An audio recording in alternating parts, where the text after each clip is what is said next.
lamentablemente nos toca la parte antipática de estar cortando, pero si nos empezamos a... Nos acompaña también hoy Eduardo Santa Cruz. Eduardo es periodista titulado en la Pontificia Universidad Católica de Chile y licenciado en Ciencias Sociales en el ILADES. Es académico e investigador actualmente en la Universidad de Chile y escribió, entre otras cosas, Entre las alas y el plomo, la gestación de la prensa moderna en Chile, el estallido de las formas, origen de la cultura de masas en Chile, en coautoría, y la prensa chilena en el siglo XIX, patricios, letrados, burgueses y plebeyos, de reciente publicación. Y bueno,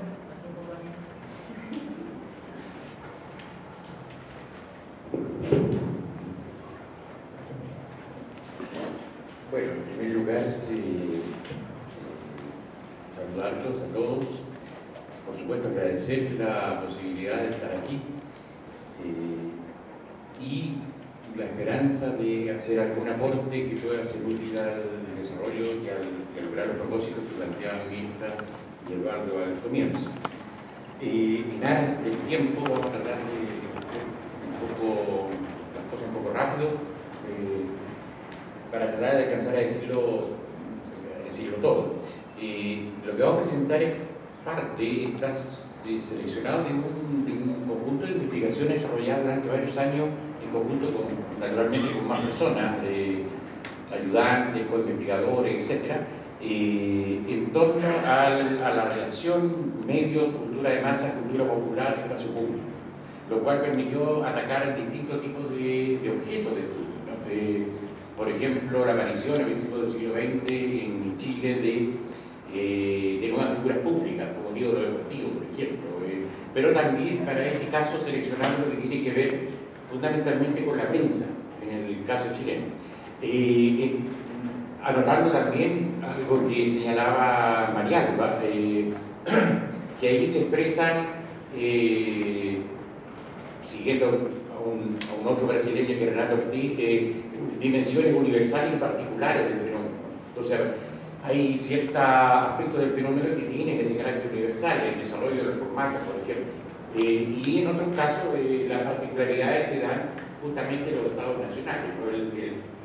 la realidad específica y los contextos específicos.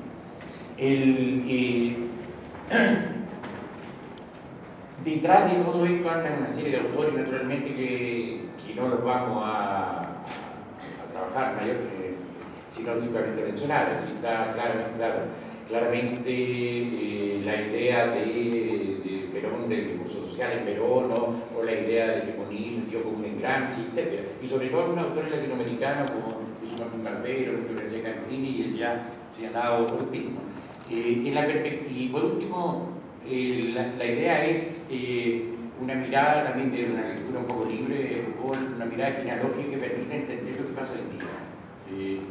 No es solo hacer arqueología o hacer historia simplemente sino ver los procesos, de ver ciertos frutos, de ver ciertas explicaciones que nos permitan entender por qué pasa lo que está pasando, dicho en tono pesado, ¿no?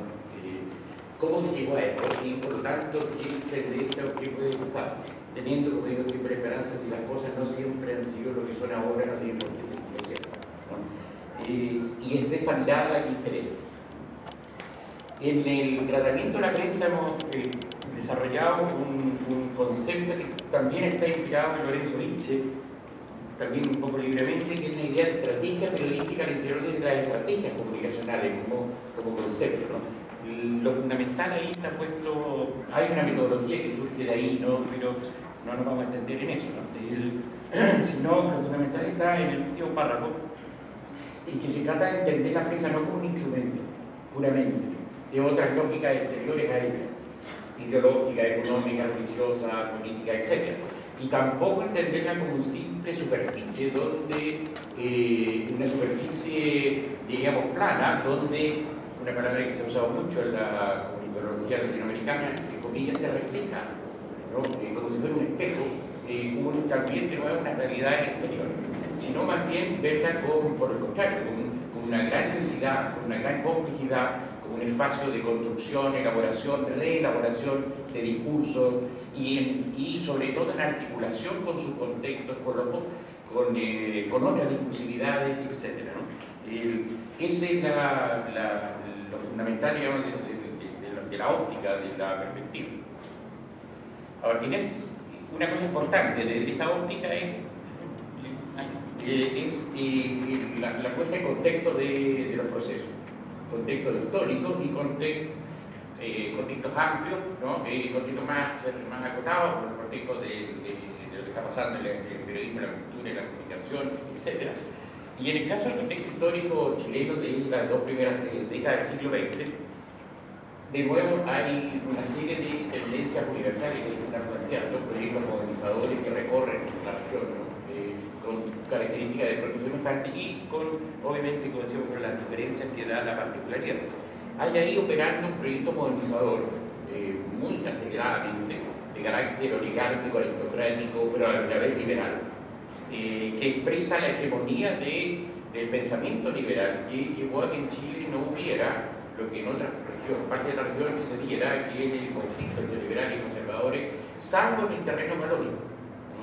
En torno a la libertad religiosa, etc. Pero se da, pero rápidamente hay ahí desde la década final del siglo XIX la hegemonía y el predominio del pensamiento liberal. Entonces la clase dominante no hay ahí contradicciones fundamentales, no hay, por el contrario, una cierta homogenización política, social y cultural de la élite aristocrática dominante.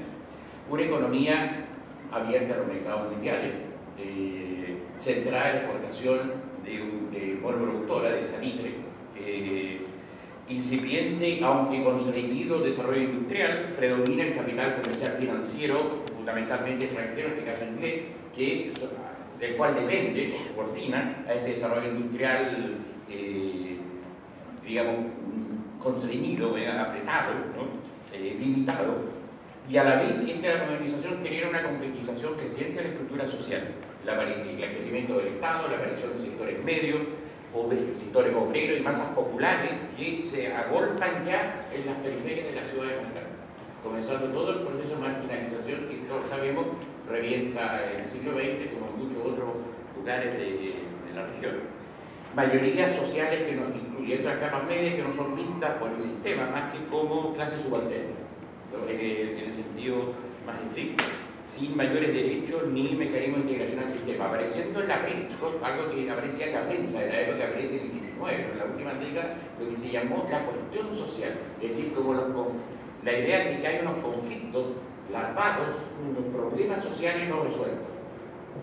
La cuestión social va después a llegar a la literatura, a la filosofía, a la historia del pensamiento, es decir, en distintos ámbitos van a empezar a ver, incluso a propósito de un argentino, Luis Alberto Romero, que ha trabajado bastante en Chile, con un libro muy bueno que se llama ¿Qué hacer con los pobres? Y esa pregunta es un editorial de un diario, fíjate del 19. Es decir, el problema social aparece y la élite no haya un poco tiene respuesta. Y eso que genera movilizaciones, conflictos sociales en la primera década, sobre todo con una gran represión con miles de víctimas, y la crisis económica en la segunda. Este modelo es el que se va a derrumbar estrepitosamente en la década de los años 20, pero ninguno no vamos a entrar ahí, a llegar hasta ese momento, ¿sí? El contexto periodístico y comunicacional muestra tendencias que son similares, ¿no? Y una ejemplo ya las digo, ¿no? Aparece la empresa periodística, en el sentido estricto, ¿no? Instituciones, organizaciones, estructura.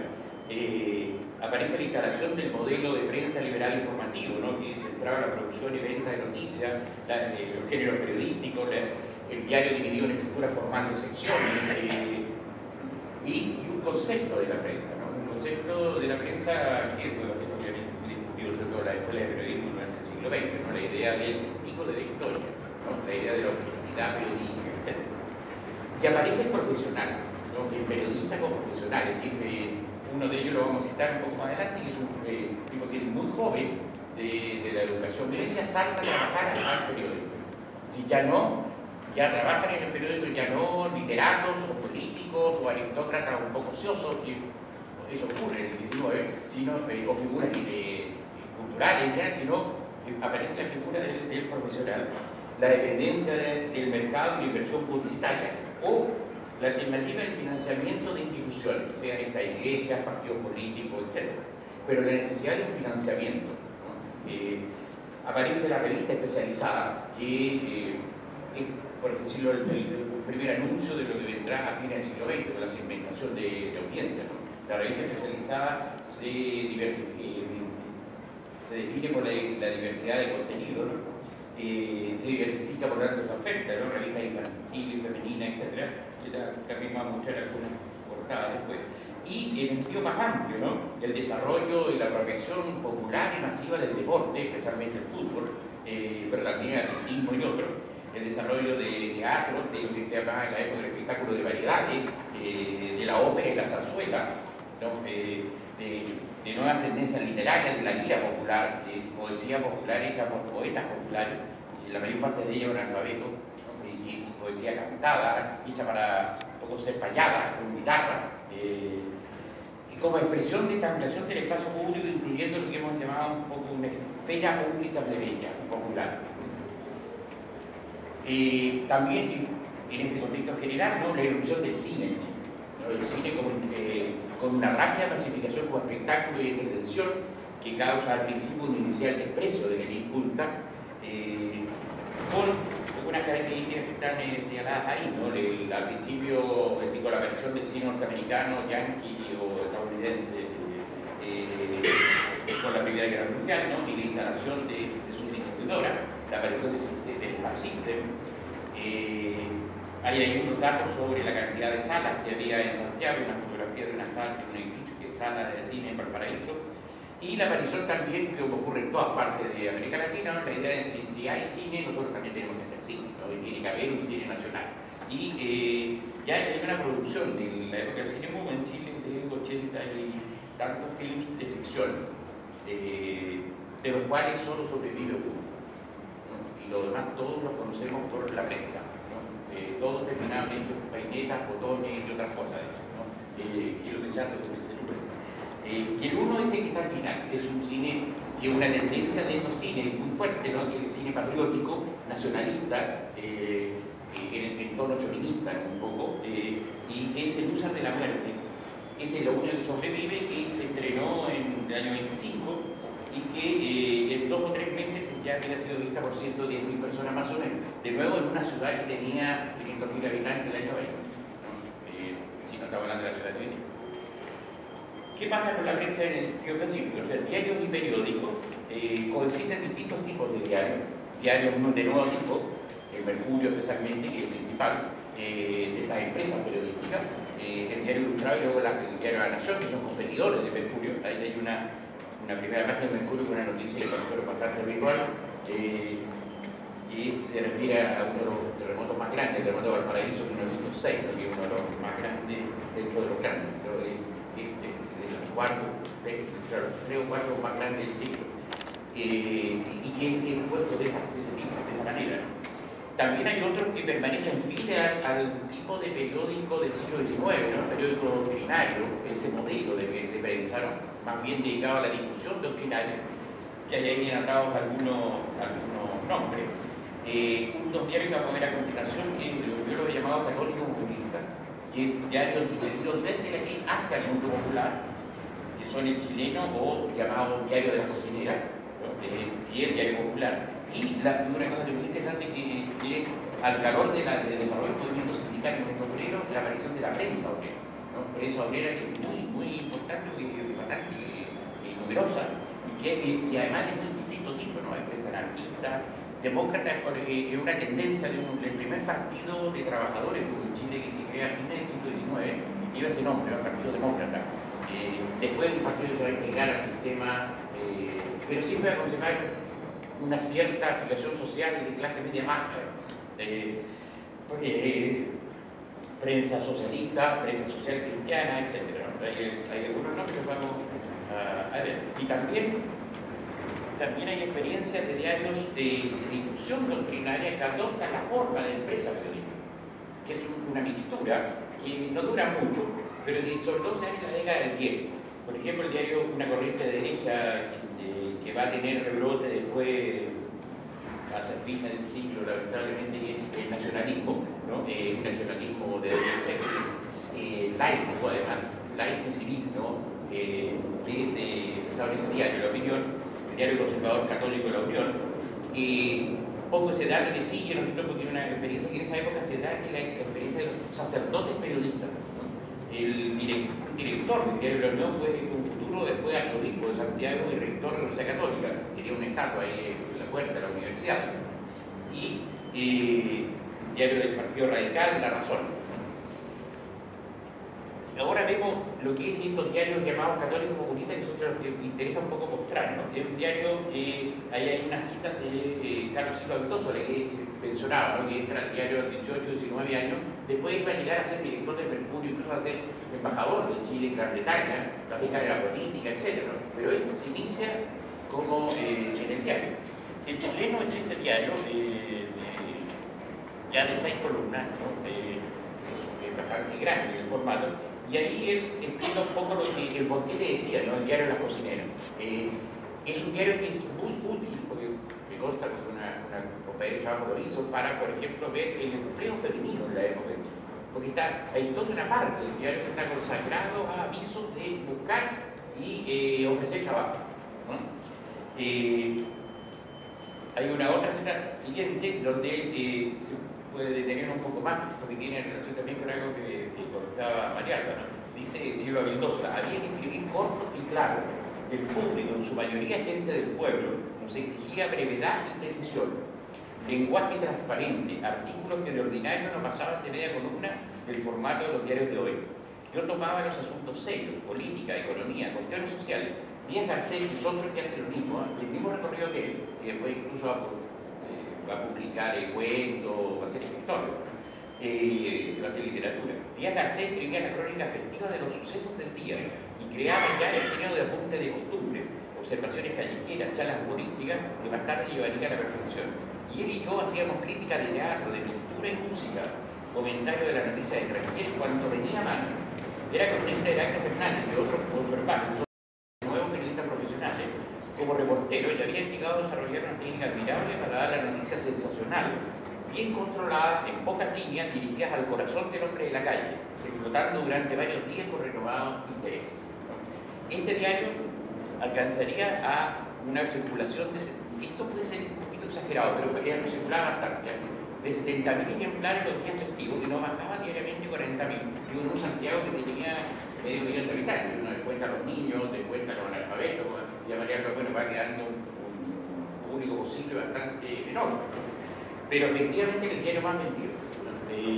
Además publicaba novelas y folletines en entregas diarias, además que se vendían en ediciones completas como libros, ¿no? En una colección que se conoció como Biblioteca del Chileno. Y junto a ese carácter netamente empresarial que tenía el diario, sí tenía un manifiesto y explícito sentido de construir y dirigirse al mundo popular y construir un cierto relato identitario, entregar un cierto relato identitario a ese mundo popular.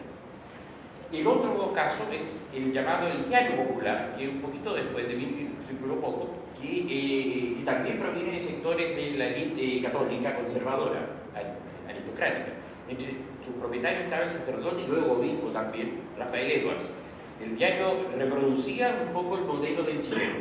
Y bueno, y ahí está dicho explícitamente en la cita del diario, sacado del texto del diario, el propósito ideológico del diario, ¿no? Durante los últimos años se ha multiplicado de modo alarmante el número de periódicos populares que con fines sectarios, políticos o de ilícito lucro, palabra muy importante en Chile hoy día, difunden ideas perniciosas, contrarias a la religión y peligrosas para la sociedad. Que una característica de la élite católica, ella entra a combatir ideológicamente y a tratar de captar mundo popular a su lado, no generar incluso organizaciones sindicales, etc. Cabe señalar que si bien el diario no tenía dependencia directa de la Iglesia, la presencia era muy concreta a través de estos sacerdotes periodistas, ¿no? Junto a, aquí también fue director Carlos Casanueva, que habíamos mencionado antes, como también fue director de este diario. Y esas citas del diario, ¿no? Nuestro programa se encierra en pocas palabras: la defensa del orden social cristiano y de los verdaderos intereses populares y la difusión de la doctrina cristiana, religiosa y social según las enseñanzas de la Iglesia. La Iglesia chilena todo el siglo, para bien y para mal, en mi opinión, ha tenido siempre una presencia activa en el debate ideológico, político y presencia orgánica, etc., ¿no? Ha sido siempre un actor político importante. Enseguida lo que es la prensa obrera, ¿no? Hay la figura que está más arriba es uno de los diarios más interesantes, se llama El Palenque. Está muy mala, está sacado de fotocopia esto, ¿no? Está muy mala, pero es un diario hecho por obreras anarquistas, es un diario feminista, hecho por, que son, bueno, circuló muy poco, 3, 4, 5 números, pero hecho por mujeres trabajadoras, para mujeres trabajadoras, de tendencia anarquista. La cita de Emilio Recabarren, considerado por algunos, Recabarren fue un exilio aquí en Buenos Aires, porque cuando se lo elegido diputado se le obligó a jurar por Dios en el Congreso, a lo cual él se negó. No solo se le quitó el cargo de diputado que había sido electo, sino que además se le quería meter en prisión. Entonces él es una artista. Y aquí fue militante del Partido Socialista de participó en Congreso, etc. Y él escribe eso, ¿no? Que es el sentido de la prensa obrera, ¿no? Es decir, la idea ilustrada, ilustrar, formar un movimiento de trabajadores conscientes, ilustrados, lectores, etc. Estos diarios de la prensa obrera surgen al interior del desarrollo del movimiento obrero y sindical, y a la vez son factores importantes de ese mismo desarrollo, son productos, causas y consecuencias, ¿no? Funcionan por fuera y en contra del sistema, son regularmente acosados y perseguidos. Algunos duran muy poco, hay otros que duran muchos años, ¿no? En la primera década, porque el contexto, ¿no es cierto?, en que están y que se produce esta persecución es esto que mencionábamos de lo que ocurre en la primera década con la represión, la movilización social, etc. Y hay, como notábamos, bueno, la batalla que es anarquista, el feminista que decíamos que es la palanca también anarquista, demócrata como el proletario, socialista como el despertar de los trabajadores, etc. El capítulo de la revista, ¿no? Aquí vamos a pasar más o menos rápido porque es más que todo mostrarlo, ¿no? Están las revistas de cine que comienzan en 1915, la primera, sin encontrar. Cada una tiene un perfil más o menos específico. Ella es más bien difunde el cine como actividad, enseña lo que es el cine a la sociedad, ¿no? Lo trata de valorizar antes del desprecio del elite, que lo ve como un entretenimiento de feria, ¿no? Otro más bien promueve la industria. La más importante en todo caso es la Semana Cinematográfica, que dura 3 años y que se dedica ya directamente al Star System, ¿no? A promover el Star System. Y ahí hay algunas portadas, ¿no? Con este juego, esta especie de galería de retratos, ¿no? de las estrellas de cine, ¿no? Ahí, para mencionarlo solo de pasada, son prácticamente casi todas vienen de Hollywood, son estrellas hollywoodenses, muy pocas europeas y una que otra del cine chileno. Entre ellos una argentina que vive en Chile, que se llama María Padín y que trabaja en algunas de estas películas que se hicieron. Y ella gana una vez una portada, pero el 90% más de las portadas son las estrellas de Hollywood. Los otros son las revistas deportivas, que también hay un gran número. Todavía se usa la palabra sport, ¿no? Eso tiene que ver con lo que se llama arriba. La revista deportiva intenta plantear el deporte como una actividad masiva, popular, de elevación de los niveles culturales y morales de la población, ¿no? Y plantea la oposición con algo que también ocurre acá en la Argentina, ¿no? Que es la oposición entre el deportista criollo y el sport, la aristocracia. La diferencia con la Argentina es que la aristocracia chilena no se resta y hasta hoy día la clase alta va a participar incluso de los deportes profesionales y tiene sus clubes y todo lo demás. Después, revistas infantiles, esta es la más importante porque la fecha dura 41 años, ¿no? Hay una gráfica muy especial, hay un dibujante que murió muy joven y incluso ha hecho, se le han hecho después exposiciones de sus dibujos. Es una gráfica muy curiosa con una revista infantil. Esta es una revista, el Peneca se vendió como otra revista también en otros lugares del continente. En esa época la revista circulaba mucho más. Como sabéis, con Víctor Quilique se vendía vendía en Chile y esta se vendía en Perú, en Bolivia, y circulaba mucho más. También hay revistas hípicas, esa foto obviamente está sacada de una de las revistas, que es la revista La Guasca, que también es animal. Casi todas ustedes digan en infantiles, en deportivas, en revistas de cine, en revistas hípicas, hay una fecha en que hay una gran revista que dura muchos años y todas tienden a terminarse hacia los años 60. Esa historia la contamos otro día porque no es casual, hay unos procesos ahí gigantes. También hay revistas literarias, femeninas, de espectáculos, de historietas, satírico-políticas, por ejemplo. Hay algunas dedicadas a la familia, ¿no? a la mujer aristocrática. Y por último llegamos a lo que es los magazines. La revista, el género magazine, que se plantea todavía en la prensa escrita, pero que en el caso latinoamericano, quería decir que es un género que se va a trasladar después a la radio y después a la televisión.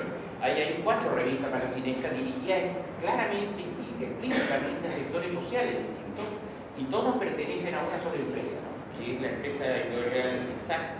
Desde 1912 pertenecen las 4 a ella. Hay algunas portadas de esta revista.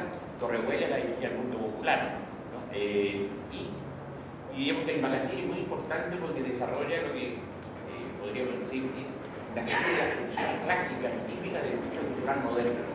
Como la organización del conocimiento, por ejemplo, clave moderna, ¿no? Todo lo que es conocimiento científico colocado, como le decían a uno, el periodismo escribe claro para que todos te entiendan, ¿no?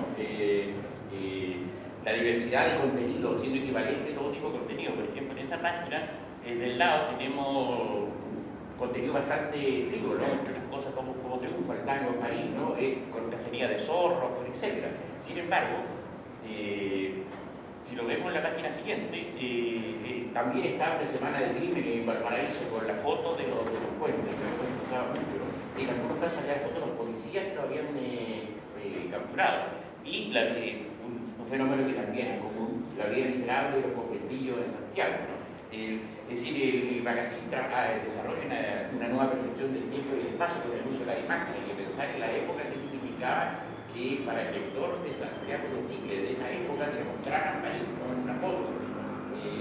Cosa que obviamente para nosotros no tiene ningún significado especial, pero para esa época significaba abrir el imaginario colectivo, ¿no? Nutrirlo de imágenes, cotidianizar lo moderno, por ejemplo, vía publicidad, ¿no? Mostrando las máquinas de escribir, los primeros artículos eléctricos que llegan, ¿no? Neveras, ¿no? Heladera, etc. Y elaborar y reelaborar un sentido común. En ese sentido, la última imagen, ¿no? Está esa publicidad, ¿no? De máquinas, ¿no? Máquinas de escribir, máquinas calculadoras y otras. Y, por ejemplo, la referencia a los sucesos que están ocurriendo en el mundo, ¿no? La Revolución Mexicana. No hay contenido que no pueda caber en valor. Entonces, la idea era mostrar, y ahí termino, ¿cierto?, es cómo a comienzos del siglo XX se produce en el caso chileno y en unas partes de la región es esa explosión, ¿no? Al cabo de proyectos modernizadores, una serie de transformaciones culturales, sociales, económicas, políticas que generan en el sistema comunicacional, ¿no? Y en el ámbito público una serie de fenómenos que para la época eran bastante nuevos, aunque venían, uno puede encontrar las pistas del siglo XIX, ¿no? Las últimas décadas venían largándose aquello. Y eso de manera conflictiva, contradictoria, para decirlo en la expresión nuestra, ¿no es cierto?, generando la aparición de la cuestión social, del problema como decía Romero, qué hacer con los pobres, qué hacer con estos conflictos sociales que emergen violentamente y en ese adentro de ellos estos cambios en la práctica.